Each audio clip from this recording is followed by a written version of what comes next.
Kmart is a brand that was once at the peak of American retail. Today, there are only a few stores left in the country. For older viewers, you may have plenty of memories of shopping at the place, either fond or otherwise. While the younger among you may only know it as a series of empty buildings that urban explorers visit on YouTube videos. But what actually happened to cause what was once the top-ranked discount retailer in the United States to fall off of the map so dramatically? In this video, I want to present some of the main issues that the Kmart Corporation faced and how it was outmaneuvered by both Target and Walmart. Just to be clear, before we begin, Australian Kmart is its own separate entity and has been for a long time. All of the following is about the US stores from the SS Kresge time period transforming into Kmart through that company's decline into bankruptcy. The problems that would later help lead to the bankruptcy of Kmart were embedded as a part of the company from the 1960s, a decade in which they were the unquestioned early leader of the discount store space. Kmart thought they had a winning store formula, had no need to change it, and simply needed to expand rapidly to secure their seemingly insurmountable lead. Each of the three major stores, Kmart, Walmart, and Target, went through an initial rush of expanding locations. However, the other two learned from their mistakes and slowed down the pace of increasing their store footprint, while Kmart opted to press their advantage and go full speed ahead with opening as many new stores as possible. As noted in the book Kmart's 10 Deadly Sins, Kmart opened stores wherever it could get land, regardless of location. Little attention was paid to whether new Kmart stores were cannibalizing existing stores or how a new store would affect inventory management and merchandise delivery. Target recognized that store cleanliness, cost controls, and quality of experience all suffered if they didn't take things slow with store openings. This helped them to really improve operating margins and nail down better merchandising strategies, which fed into later accelerated growth. Put simply in the book The Target Story, Target sought to differentiate itself from the competition by projecting itself as an upscale discount retailer. Walmart, on the other hand, had too much early debt to try and keep pace with Kmart's opening of new stores. So this led Sam Walton to IPO the company in 1972, allowing stock sales to fund the company's quick but strategic growth during that decade. In essence, Kmart's competitors were delaying a head-to-head competition with the behemoth, but setting up to deliver a dizzying punch by the end of the 1980s. You can see how nuts it got with the growth rates of Kmart stores. In 1962, it had 18 stores to Walmart's 1. By 1966, Kmart was already up to 162 stores, while Walmart wouldn't open its 24th until the following year. Even by 1972, Walmart and Target had only 103 total stores combined. Kmart later geared up to add 276 new stores just in the year 1976 alone. By 1980, Kmart experienced its first annual sales decline. Same-store sales had been suffering for a while, but the magic formula of just opening new stores had kept the overall sales figures climbing ever higher. Net profit margins fell from 3.1% to just 1.3% during the previous 5 years. Now expansion could no longer mask the underlying issues of the company and how it was quickly losing ground to its competitors. Walmart then had 276 stores of its own and had hit the $1 billion in revenue mark in 1979. Stephen Taub's 1983 Financial World article on Kmart states it thusly: Kmart was so busy opening new stores, it forgot about its existing ones. This attitude led to problems in the mid-1970s when consumers started switching from older to newer discount stores, offering higher quality merchandise at reasonable prices. But it wasn't just store expansion that was taking its toll on the company. It was also a matter of execution at its existing stores. Walmart and Target had been expanding the products they carried, offering better service, cleaner stores, shorter checkout lines, and focused on increasing margins. Kmart had not felt much need to change their business model.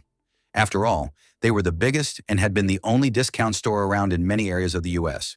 Once they acknowledged their competition, they had already been falling behind without noticing why.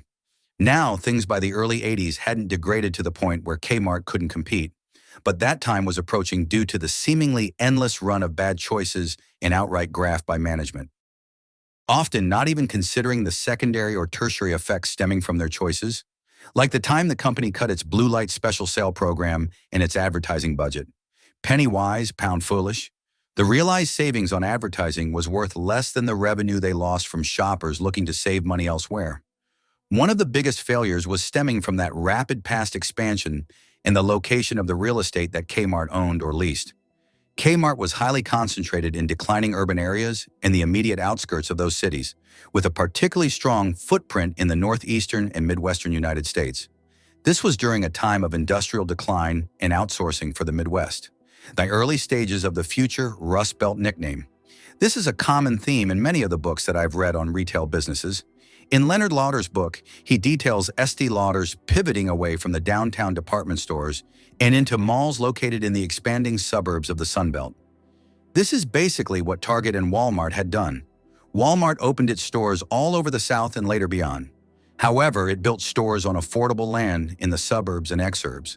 Target moved from the Midwest and into the Mountain West first, moving on to the Southwest. Then, by the late 80s, had ramped up its own position in the Southeast. Kmart built in the suburbs too. It's just that a significant percentage of those stores were opened in places that had peaked economically decades before, made worse by the company's constant slow moving in offloading bad stores. Even when things were spiraling, Kmart still wouldn't sell real estate fast enough, as Turner writes. Although the 283 leases Kmart tried to unload in June 2002 at auction were just a small portion of its real estate portfolio, in contrast, in December 2002, Walmart had 391 locations on the market. Walmart had made it a priority to cut off poorly performing locations when it could still fetch a decent price for the place. Then they'd pump the profits into funding operations in a newer high-traffic location in order to keep up with the changing local economy. With Kmart, this issue was further compounded by much of their real estate being leased instead of outright owned by the company. What they could get rid of wasn't being done fast enough, and what they couldn't was difficult to do. The location problem was also tied to the type of customer that the stores could attract. As it lost market share, Kmart did not adjust to cater to the rise in a more affluent shopper. Particularly as the baby boom generation advanced further into their careers, they preferred to shop elsewhere. As polling data shows by the early 2000s, the least likely Kmart shoppers are the most affluent. Among households earning $75,000 or more annually, only 5% say they choose Kmart over Walmart or Target. In Fred Winsor's analysis for Lehman Brothers at the time, he found that the average Kmart shopper was a high school-educated, urban or rural dweller, making around $20,000 per year. You could see it in the decline from the 1970s when the average customer spent up to $250 per year at Kmart stores versus a range of $100 to $150 a few decades later. So you may be asking, rapid expansion, bad locations, and a failure to adjust to economic realities are the reasons why Kmart fell, right? Sure, but that's only part of the massive problems this company faced. Poor management and high turnover of employees at every level also led Kmart to be wandering and rudderless for the decades leading up to its 2003 bankruptcy. Walmart had founder Sam Walton and Target had Bob Ulrich. Both men were steady hands for their respective companies and had a sure vision for future growth. Kmart cycled through people at the top. By that 2003 timeframe, the turnover and layoffs had taken its toll, as Turner writes. Those factors, quote, make it very likely that no senior manager ever knew Harry Cunningham, Kmart's architect, or even the CEOs who followed Cunningham, Dewar, or Faber. Kmart executives would often just implement broad sweeping changes in the strategy of the company, which due to turnover in leadership could then be changed a short time later. This created wild swings in what the company was focused on. One obvious issue with taking these sorts of big swings is you can miss the mark by a lot. For example, the decision to try and compete with Walmart's low prices during 2001. This was a part of their revitalization of the Blue Light Special program under the banner of Blue Light Always. The company spent $850 million on buying merchandise looking to undercut Walmart. The result was that Walmart got wind of Kmart trying to start a price war, contacted their own suppliers, and used their leverage to demand better rates, thus easily sidestepping Kmart's short-sighted ploy. For Kmart, it was a disaster. To quote Marcia Layton Turner's book on Kmart, when the company's 2001 holiday sales failed to materialize and the company suffered a catastrophic $2.42 billion loss, suppliers stopped shipping product due to non-payment, its bonds were downgraded to junk status. The results were clear by the time Walmart reported its own first quarter results in 2002. It saw 20% earnings growth in the quarter. Both Walmart and Target had taken further market share from Kmart. Keep in mind, by 2003, Kmart would declare bankruptcy. So this was no ordinary bad decision. It was a complete failure to understand the nature of their business and the strengths of its competitors. But it wasn't just the tail end of Kmart's existence as a dominant retail player where mistakes were piling up.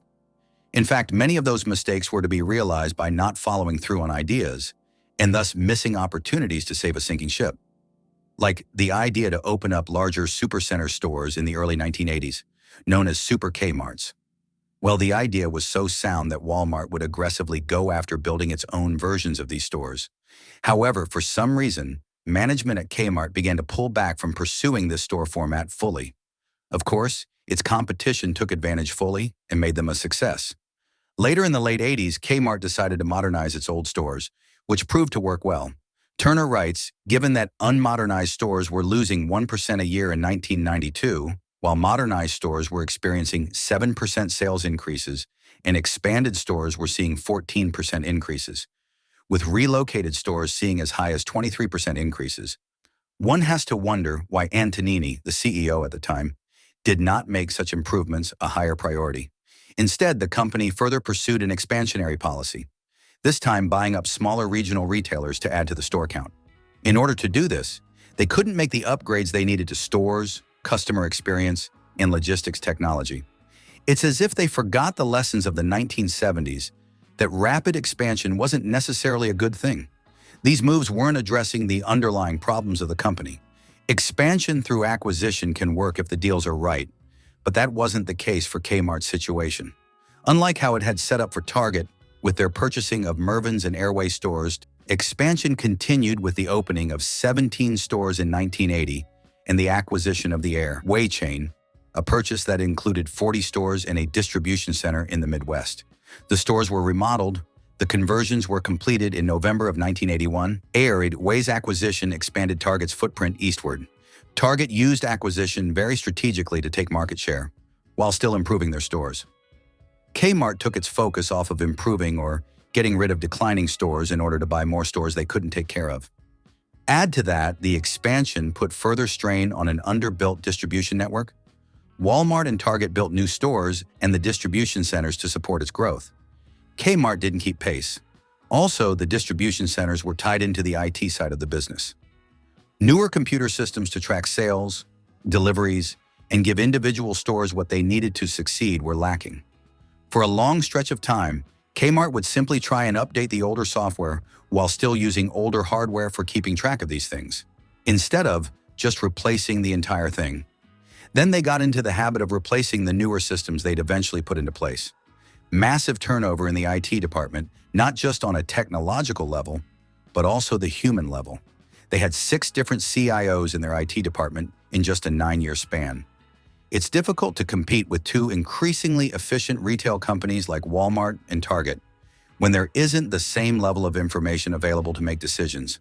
To try and keep this video somewhat short, I don't think I need to go into great detail about all of the other cascading issues that came about from the major ones that I've already highlighted. But as you can imagine, things like not capitalizing on successes, trying to switch to more private label brands while not carrying many popular brands that people were shopping for, poor hiring practices, executives enriching themselves when the company was floundering, and many other examples, which taken together culminated in the company's ultimate decline.